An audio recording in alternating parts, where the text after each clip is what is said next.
Sunday evening, the 28th of September 2025.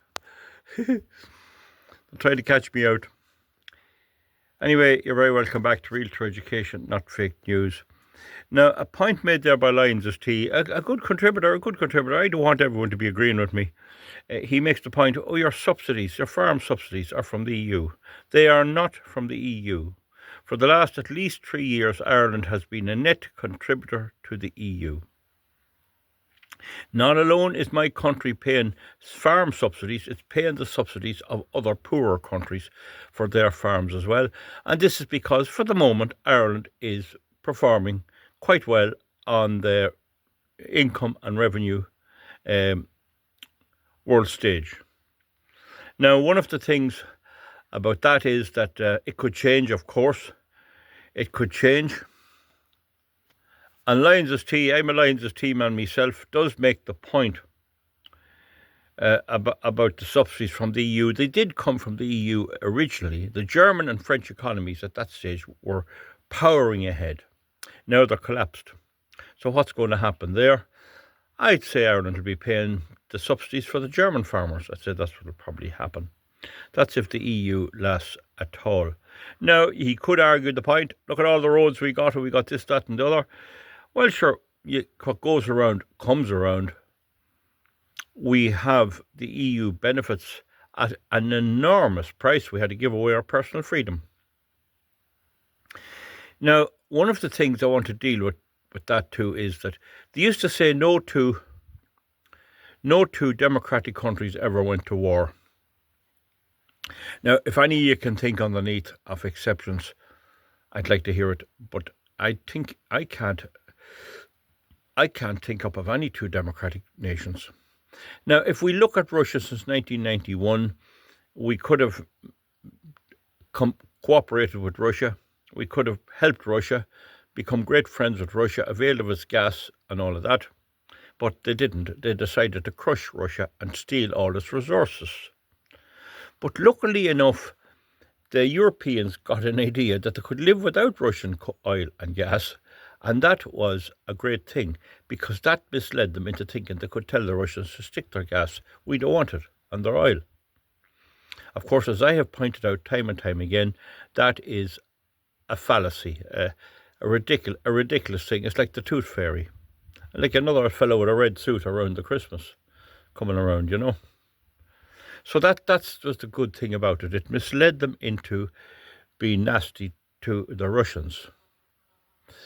So if Putin has held elections in Russia, now people say things happen during elections. You look at Ireland, what's happened during our presidential election.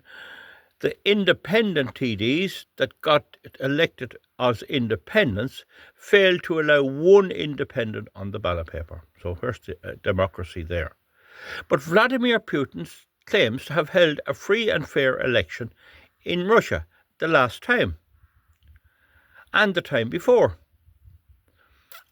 And you can argue all you like here, but there is people who go to Russia all tell you, with the present Ukraine situation, the people of Russia do broadly support Vladimir Putin as president, as country's leader.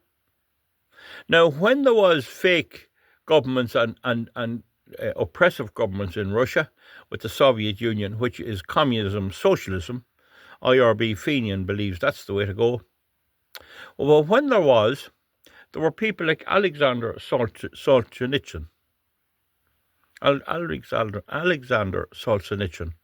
among others, complaining and giving out about the lack of freedom. You don't hear that too much now. In fact, there's a few videos there of people from the West, including Canada, going to farm in Russia. Hard to know where that is or what that is. But in any event, if we say there is a form of democracy in Russia, and if the EU and NATO are going to go to war against Russia, then it follows there must be no democracy in Europe. And that's exactly what's happening. We have a non-democratic presidential election in Ireland. We have Starmer bringing in ID, every possible control factor he possibly can. You have the outlawing of Marine Le Pen in France for political office. You have the banning of a Lord Mayor in Germany this week. From after winning the election, he was banned, or else he was banned anyway, but he was going to win, ADF man supporter. You have the cancelling of elections in Romania. And there may be others that I will deal with later. So there is the proof. No two democratic countries ever went to war. And because Russia is democratic, it's the European countries that are starting the war and are determined to go to war. That's that. So a lot of people say they don't want their children or grandchildren going to war. I certainly don't want to be involved in it. I get very hard to open fire on a Russian soldier that never did anything to me that I know of. Don't forget that in this election they'll be shouting about Russia attacking the Ukraine. No, Ukraine attacked Russia. Ukraine killed over 2,000 Russian people in the eastern provinces just because they weren't Ukrainian. And Ukraine, the west of Ukraine, is loaded down with Nazis, Hitler lovers.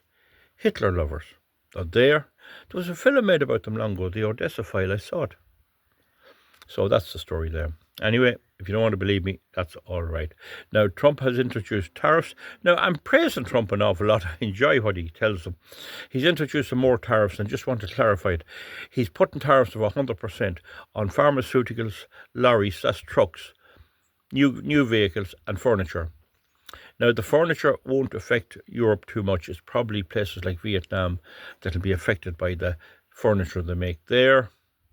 They have to pay 100% tariff. It's the people in America pays it, not the country exporting.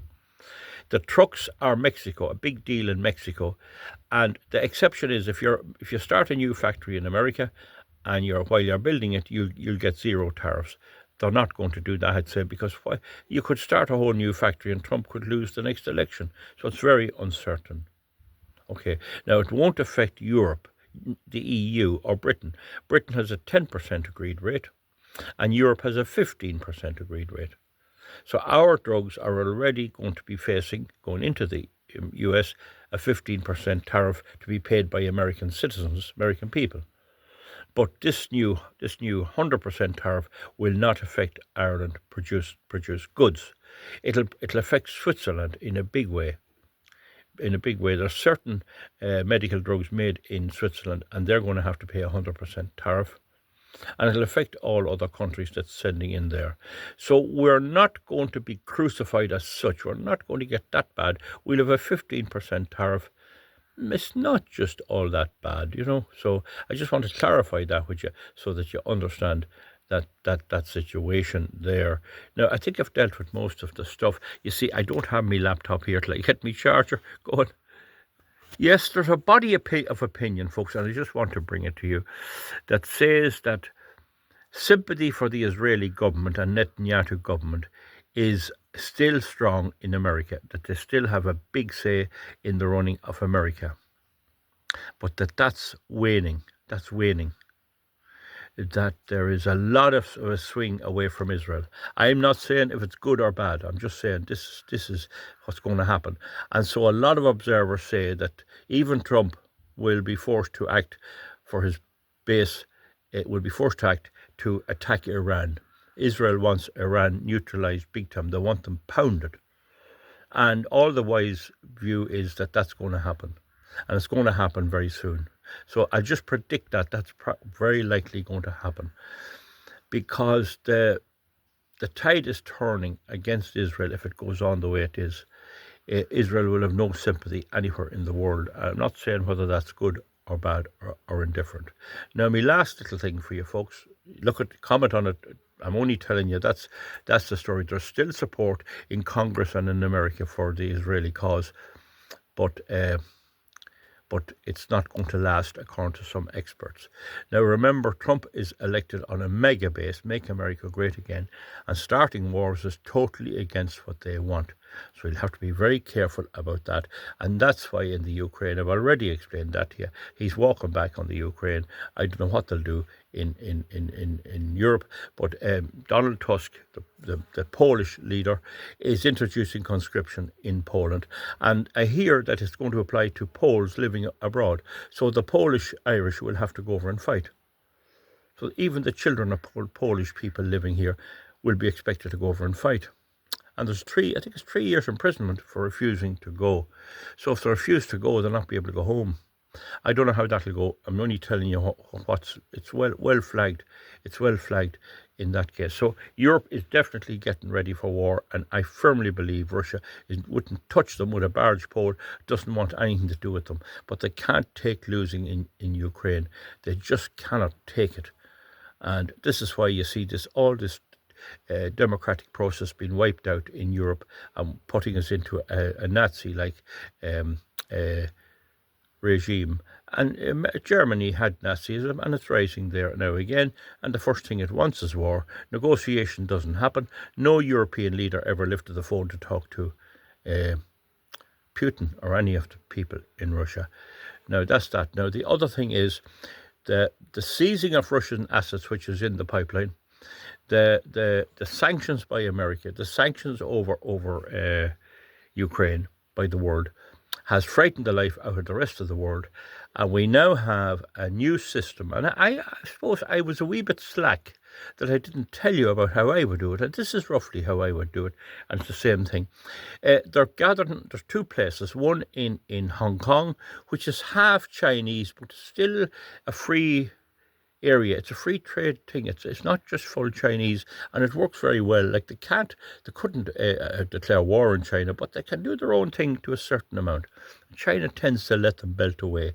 That is the way Hong Kong developed. So there's a big gold safe there, big gold safe. And there's another one I hear in Riyadh, in Saudi Arabia. Now, don't forget in 1971, Richard Nixon, the American president, made an agreement with the Saudis that oil would be the backup for the dollar. In other words, oil would back up the dollar. But they have broke away from that. Now, the gold was the backup for the dollar till 1971, and they broke that. So it's a fiat currency, just a government currency, whatever they do. If they want to spend more, they just print it. And I've explained that to you before. You want more on it, ask me. But the thing about it is there's another big store in Riyadh in Saudi Arabia. And it's going to have gold deposited in it from a lot of countries, including China, Saudi Arabia, Iraq. Any country that has a wee bit of money can buy gold and store it in Riyadh. And the Riyadh government will guarantee the gold, and the Chinese government will guarantee the gold. So there'll be two stores separate from the Shanghai Gold Exchange, precious metal, which is fully under the control of China. So this, to me, works very well. What it means is that if Saudi Arabia, if China buys a shipload of oil from Saudi Arabia, they go into the store, China's gold deposit is there, they simply move it across into Saudi Arabia's room. And they change the books to say that 1 ton of gold has been moved from China. By the way, I'm not pointing at these things. The windmills, that haven't been going around all week. That'll help Green Coat Renewables share price. By the way, it's way down again. I think it's only 72 this week. But the point is they just move the gold around, so that if there's equal trade, the gold roughly stays the same, moves over and back.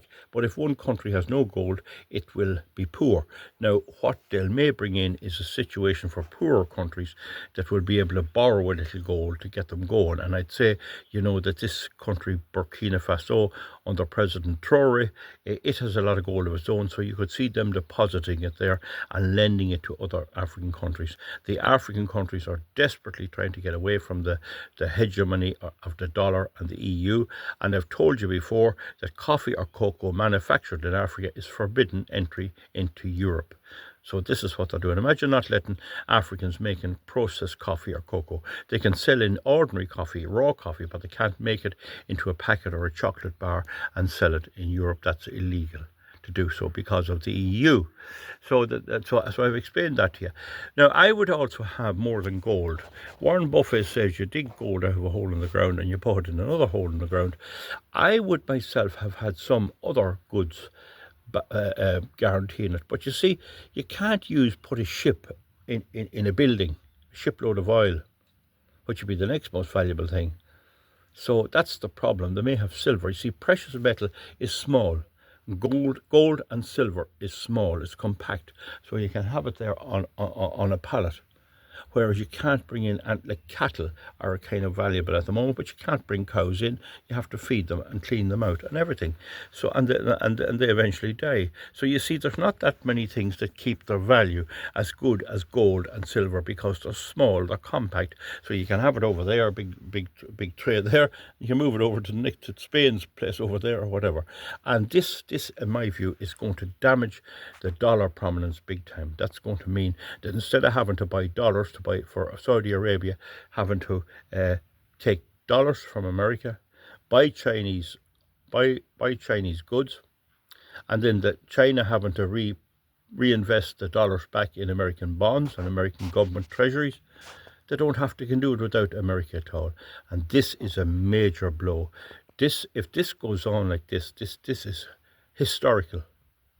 If you see Africa joining in, and I think Russia and China will back up Tory, and they'll have a nice little thing going, and they have uranium as well. This has another propensity or another likelihood to cripple Europe, because although the euro is a second kind of a reserve currency, they'll not need it anymore either. So I don't know where that's going to go, but I can tell you there is a serious effort to get away from the dollar and the euro and controls and the ability of the Europeans and the Americans to stop using a money system, an exchange system. It's not acceptable to any country, not acceptable to Saudi Arabia or China, that they can just tell them, from now on, you're not going to be able to use your banking system, your SWIFT system. You're not going to be able to exchange your money through a computer as such. We're not accepting it. There's sanctions on you, and until you stop doing something, we won't lift the sanctions. And that is not acceptable, and that's now what the war is on in the world. And to hear this news, I'm only after hearing it, that they're setting up. Now, there's already the Shanghai Gold Exchange, precious metals, and there's the London Metal Exchange, but it's linked in with the Americans big time. But now they have one in Hong Kong starting up, and one in Riyadh. Very stable governments, you see, in both places, particularly Riyadh. I mean, there's not going to be no revolution in Riyadh. It'll be put down ruthlessly. So they'll have armies and all protecting the gold, and they'll have it in a place where you won't get away with it. If you steal it or attack it, you won't get far up the road till they blow you out of it. Have I explained that to you now, how this is going? One of the things about Trump's sanctions, it could drive inflation mad. It'll drive up prices. People may be sick there once tablets and have to pay twice the price. Where's the money going to come from? It's obvious anyway, our fiat money system is in big trouble. There's a nice man on there, Alistair MacLeod. He's a British person. Very good videos. I have to say he's good. There's another guy, Martin Armstrong, on good, and Colonel Douglas McGregor. And I tend to stay away from this thing of a prophet of doom. Oh, the whole thing's going to fall next week. I tend to stay away from that. But definitely this thing of them being able to bypass the dollar will leave the Americans in a terrible state and the Europeans in a worse state. It is unbelievable stuff. I hope I've explained that to you as well as I can. I hope you understand it. If you don't, comment underneath and ask me to clarify. I'll try and find out what I can. My job is not to prove to you, oh, I'm a great fella, I know it all. Well, that's a False Pictorial Weekly. He does know it all. But on this, these type of things here, unless we're having a bit of fun, I just try to give you what I know and what I understand and correct it if it's wrong. All right, we'll see you back soon. Good luck. Thank you.